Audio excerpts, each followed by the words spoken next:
So ayan mga katropa, nakita na naman natin yung ano, nakakaawa talaga.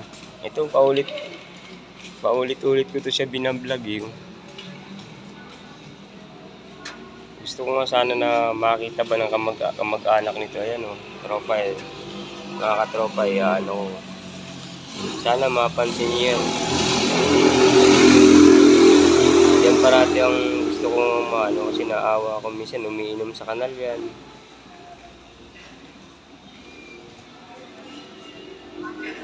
Ayan, dyan lang yan siya natutulog mga katropa.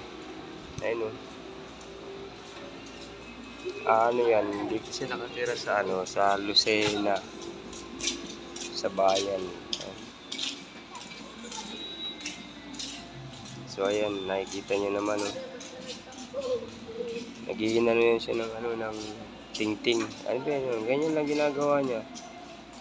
So minsan mga katropa, ito hindi ko nga pala inano na yan. Minsan iinom yan siya sa kanal dito, sa kanal na yan. Ayan o. Ayan, minsan umiinom yan siya dyan. Kaya naawa ko mga katropa. Sana kung sino man makaano nito. Ayan, wala lang kasi ako pera. Binigyan ko ng pagkain. Hindi ko na inano sa vlog ko.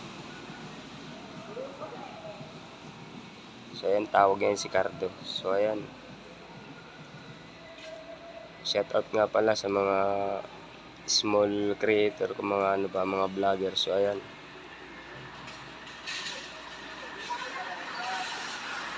Kung hindi ka pa nakasubscribe sa YouTube channel ko, sorry you Jason nga pala.